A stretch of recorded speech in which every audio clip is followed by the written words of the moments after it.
Hello there, and welcome to 3Spoonies. We're your hosts, Karen, Jo, and Claire. This is episode number 38.5, and we're discussing dyslexia in business. Let's get into some questions.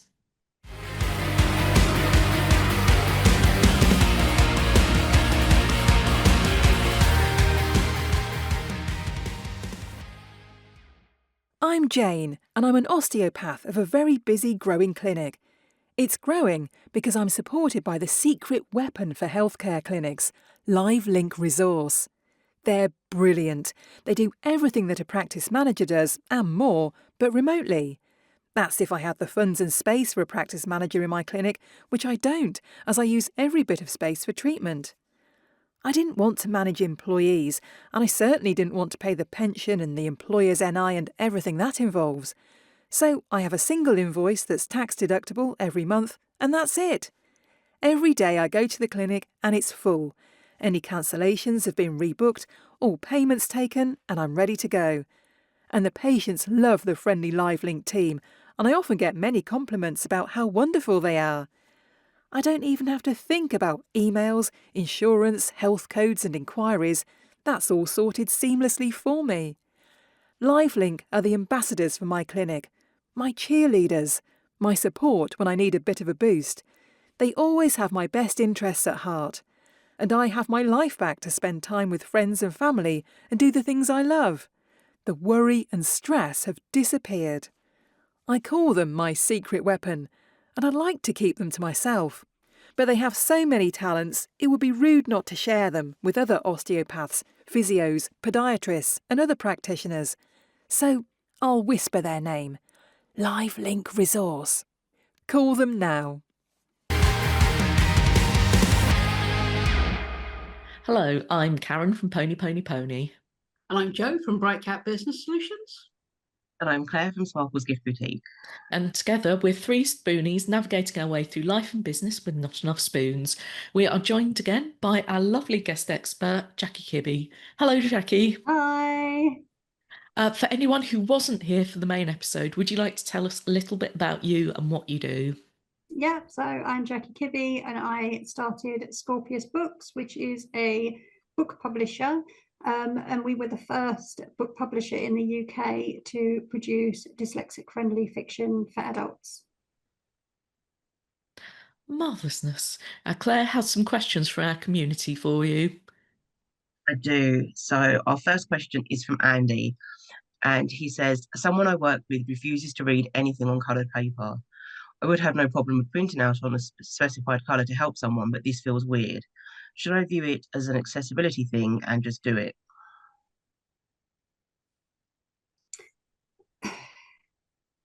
I would say if it's I suppose it depends on what context that they refuse to do it. If it is an accessibility issue, then I'd go with it. I mean, the point is, because I think there is still a lot of stigma around dyslexia, and I know a lot of people that still don't like to say that they're dyslexic, especially to maybe people at work and things like that, because they're worried about how it will be viewed.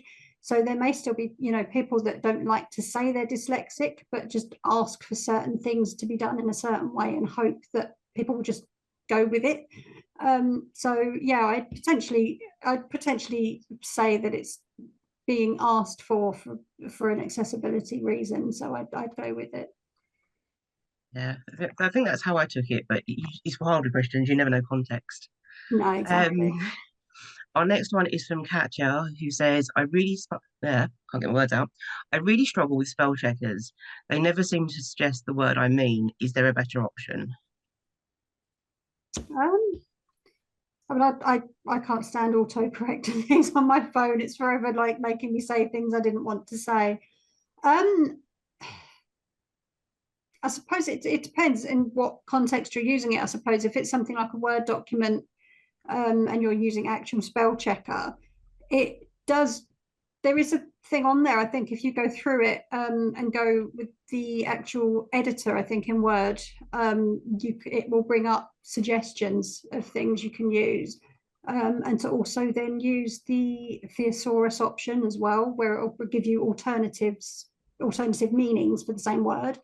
I'm not too sure in other things to do. I know there's so many different softwares out there, and each one of them is different, so there may well be different options. But I know in Word there is that sort of process where it's not foolproof and it's not amazing, but it does give you suggestions for different words to use. And if it still can't work it out, pick a new word. Or I find Get often creative. Googling the word actually can work, because I had it when I was trying to spell metal as in like silver or gold, but I was spelling METTLE as in like metals and endurance and stuff. And because of that, it wouldn't suggest the other metal. And I was at my wit's end trying to work it out. But sometimes if you Google it, it will know what mistakes people tend to make. So sometimes it will come up with that, or sometimes if you've got a voice assistant or something, if you speak the word and then get a definition to make sure it is the word you meant, that can sometimes find it when the spell check is just going, I don't know what you mean. Oh, that is very true. I found Google useful sometimes if I can't. I've thought I've either used the wrong word or maybe spelt it wrong. It's really good because you can just type in what like brief sentence of what you're doing or what you're trying to say, and it will help you kind of do it in the right way. It is handy. Yeah, it also works if you've got two versions, because the worst ones are the ones where you've got the same spelt word but they mean two different things, or sort of past and past, for example, with the double SED or ST at the end. And with Google, it's quite handy if you know that you've got the two, where you can put in those two words but put verses, and it will then normally bring up explanations of the difference so that you can figure out what one you need to use. Yeah, Google knows context, whereas Word doesn't. Yeah, or sometimes it'll go, did you mean? And you think, oh, yeah, I did. Yeah, exactly. I mean, sometimes it's still wrong and bizarre, but, it's... Sometimes it does what it should. Yeah. Our last question is from Loz, who says, I've heard that dyslexia-friendly fonts don't really make a difference. Is this true?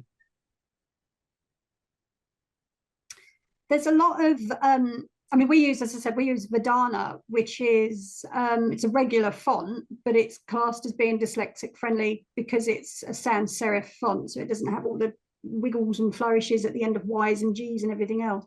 The actual specialized dyslexic fonts that are out there and that you pay X amount to use and everything else, there's a lot of uncertainty as to whether they do really work. There's some people that feel that they do, especially for children, maybe, that they work better to help them with deciphering letters when they're learning to read.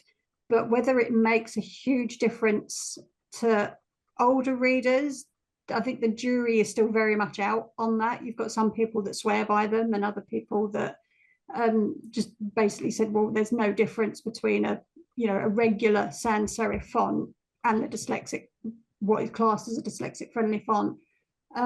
So yeah, I think it really varies. I don't think there's any right or wrong answer to that. I think it does depend on the people involved. But as I said, I mean, we did a lot of research before starting, and we found the biggest, we put out different samples and things like that, and the biggest feedback we had was for the use of just basic sans serif fonts such as Verdana, which is what we went on to use. We didn't have many people coming back and saying, oh, you should use these special fonts and all that kind of thing. So yeah, that's why we went with that idea. But as I say, it's a tricky one. It is a tricky one because, I literally have probably seen about 50-50 in terms of what people say for and against them. So it's one of those things where, I wouldn't believe there are free ones out there you can use. I wouldn't necessarily say they're worth paying for, but there are free ones out there you can find online to use if you wanted to go down that route. Yeah, I was thinking as I was reading it, it is one of those ones, it's going to be different for every single person. Yeah. It's not a one font fixes it for everyone. No, exactly. But yeah, that is all of our questions from our community. So I'll pass you back to Karen, unless any of you two have questions for Jacqui. No, I use Open Dyslexic, by the way, which is a royalty-free one, because some of them are exorbitant. Yeah, So... I mean, we've used Open Dyslexic in one of our children's books, because what the author wanted, although it wasn't necessarily aimed at dyslexic children, the author wanted it to be accessible. So we went with Open Dyslexic for that. But for our regular books, we do just tend to use Vedana because we had the best feedback on that. But yeah, I do. I mean, I do like it. I definitely think for children, I think it does work because it helps them identify, when they're learning to read, it helps them identify the letters with the thicker parts on certain parts of the letters. So yeah, I do think it's good. But yeah, sort of it's the same thing. I've seen the cost of some of them for pretty much exactly the same thing as Open Dyslexic is shocking, really. Also, just one comment. What sadist decided that the word for not being able to spell or read well is spelt that way?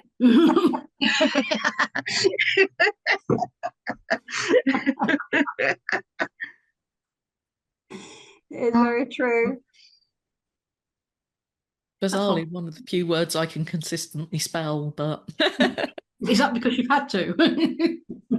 Quite, but maybe it's just because it's odd enough it's stuck in my head. Well, maybe. I can't spell it, but then I've got a friend who's got dyspraxia, and that always confused me. And it's like, and it's even though it's so similar to dyslexia, to spelling it, I was just like, the hell? Like, surely give them an easier word to spell out and like. Well, there was also one point when the Dyslexia Association said that dyspraxia was a disability, but dyslexia was a learning difficulty, and the Dyspraxia Association said exactly the opposite. So, and everybody ignores dyscalculia. This is true. It's a whole thing. But anywho, we may have gone off track a smidgy bit, but worse things have happened, definitely. So Jacqui, is there anything you'd like to plug or let us know about? As I've said before, we, all of our books, we hope make a difference to someone. Our big name of James Herbert is due out at the end of this month. We've got some amazing other authors, debut authors coming later in the year.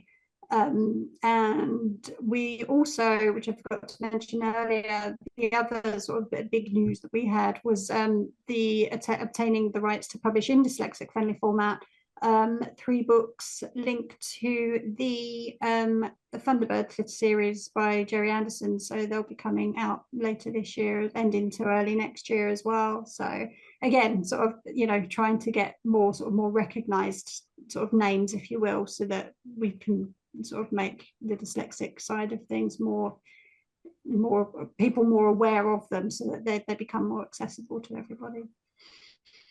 Absolutely, more feet in more doors, and also giving other people perhaps a little bit of a push to do something themselves. So Thank you for joining us for 3Spoonies on Dyslexia in Business. We'd love to know your thoughts in the comments and any questions you have. If you enjoyed this episode, please subscribe for our weekly podcast and leave us a lovely review. You can also buy us a coffee if you like what we do. All the links will be in the show notes, so do go and have a nosy. We'll see you next week for our next topic, exercising with a disability. Yes, it can be a thing. Have a great day and keep track of your spoons.